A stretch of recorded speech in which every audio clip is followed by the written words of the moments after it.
video kali ini kita akan nonton iklan terus-terusan untuk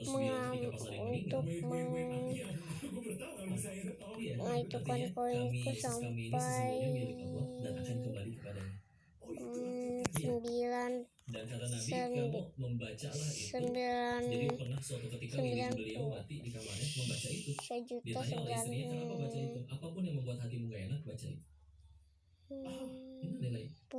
Tapi ayat itu benar-benar negatif bahwa semua yang kita punya, saldo di rekening, ini semua mobil di bawah itu bukan punya kita, semuanya titipan. Bahkan yang nempel sama badan, kalau kata Allah dia tangan kudu pulang duluan. Di armo yang harganya segitu ada tahu Nggak juga, kurang tepat mobilnya. Karena gini contoh, kalau mobil hilang jadi nggak kok. Sedih. Tapi kalau misalkan ada namanya Pak Burhan tinggalnya di desa Seragen, kamu nggak kenal mobilnya hilang. Kenapa? Satu nggak kenal ya, bukan punya dia. Jadi sebetulnya manusia sebenarnya nggak kehilangan kok. Tapi ketika kehilangan sesuatu yang dia akui sebagai miliknya, padahal semuanya titipan ya dong. Gini deh. Enggak, kok kamu titip handphone ya? Kok nggak kayak dari tadi gua ambil handphone dulu ya? Lu mana yang gua ambil handphone? Iya kan? Nah, tapi kita suka kayak gitu gak Allah? Jadi Allah tuh suka kayak hamba nih ya, harta, jabatan, rumah, semuanya ya titipan nih untuk mencari tahu lu tambah baik atau tambah bejat. Ya, akhirnya tambah bejat diambil bukan karena benci atau dimana ya enggak, menolong lu supaya lu tambah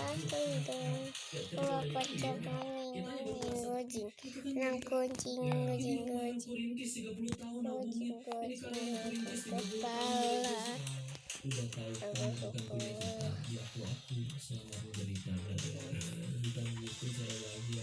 Justru Islamnya dari kata aslama justru bersalah melepas. Justru bahagia itu dengan cara lu lepasin itu semua, tinggal sang pemilik segala-galanya ada di hati lu, lalu dapat semua. Wah, kesimpulannya sih itu sih pulang dari tangga tuh. Pulang dari lu melepas apa kerjaanmu sebagai bandar judi kah? Lu melepas kekayaanmu dan harta-hartanya kah? Atau bahkan uang tabungan yang udah lu tabung selama lu jadi bandar judi, lu lepas kah semuanya? Enggak. Tell me more about it. Gue lepas sudah sedikit cintai juga apa buat tabung sebetulnya.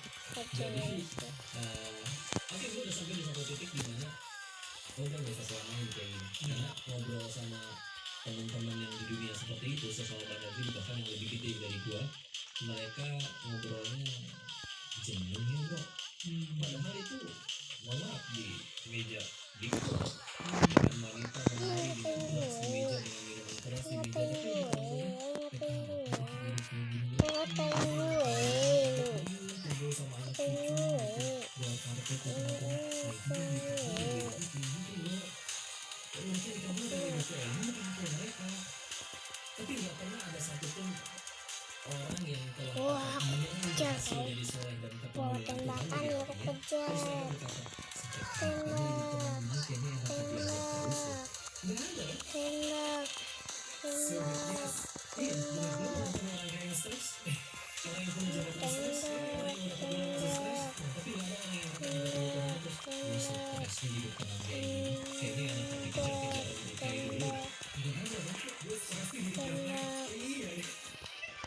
Enggak ada. Lu yang benar mana yang sudah akhirnya hingga akhirnya ketika akhirnya tersadar di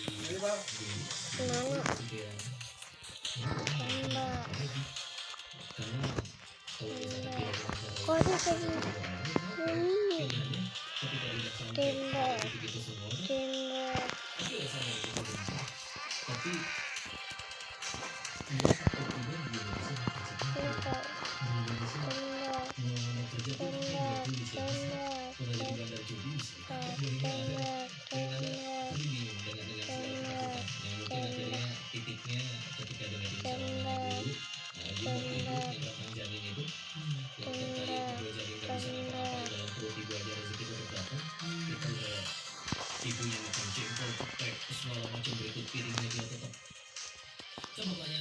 si janin itu yang keluarnya di rezeki atau rezeki yang mendatangi janin? Rezeki yang datangin janin. Sedangkan gue udah segini gede, ini manusia udah segini gede, bisa kerja, bisa minta, bisa sholat, bisa sujud. Begitu punya masalah rezeki itu titik balik sih, karena gue ngerasa kayak ditampol banget. Dalam artian gue berada di titik itu, gue ngerasa gue pintar. Anak gue punya rumah pertama gue umur 22 tahun, rumah gue beli. Dan umur 22 tahun desa itu gak ada yang lebih kaya dari gue yang gue kenal ya. Jadi agak kayak mulai Aku luar lihat. biasa. Makanya gue di sana hidup di sekelilingnya kayak gitu, tapi nggak pernah nyentuh gerak sama sekali, karena itu bikin bego. Jadi nggak pernah nyentuh sama sekali. Tapi ketika akhirnya kenapa otak yang gue bangga-banggakan itu, tapi gue takut untuk menghadapi mulai dari nol lagi. Jadi ya masalah itu soal ini mungkin gue nggak bisa berarti selama ini dipakai angkain aja. Selama ini kita sebagai manusia nggak suka dipanggil hewan, karena merasa punya akal budi di atas hewan, lebih mulia dari hewan. Tapi tuh akal gue nggak kepake ke arah sana. Tapi waktu tetap gue punya exit strategi. Gue pulang masih belum bisa opsi empat. Ya, apa yang terjadi? Allah tahu gue nggak sanggup buang semua duit itu. Ya udah dikirimlah para penolong, yaitu orang yang pada nipu. Cuma Dikirimnya para penolong untuk supaya yang bahasanya mah nggak bersih duit orang gua lah gitu ya. diberikan yang Tapi ya gue tuh 3 tahun untuk menyadari itu. Karena tapi akhirnya ibarat ya orang tobat itu kayak ibarat amplop bukan kayak amplop ya. Ketika udah kering ya kan dicabut perangkonya sobek.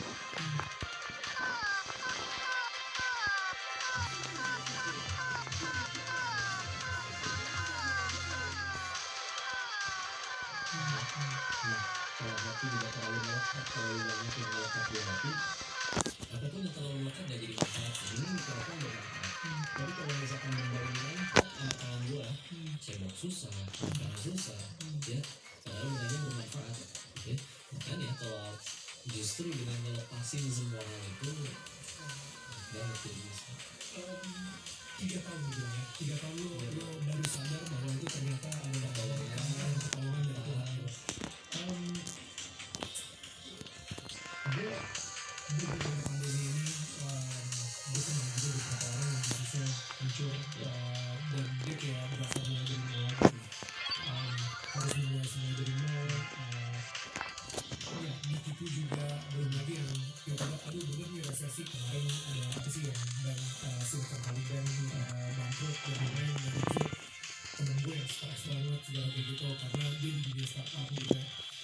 Dan sepertinya nih lu udah di posisi bahwa ya udah ini Tuhan memberikan penolong, gue bikin dari nol lagi gitu.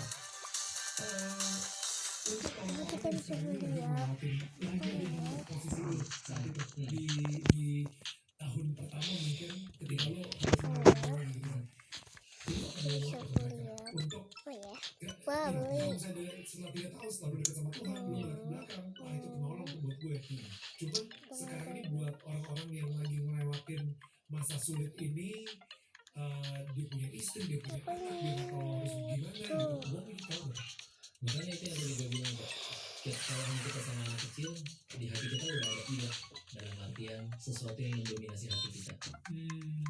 Karena masalahnya itu mencuri bahagia kita. Ketika misalkan ilah itu sudah nempel banget di hati, ya jadi standar bahagia itu ketika itu terjadi gitu kan.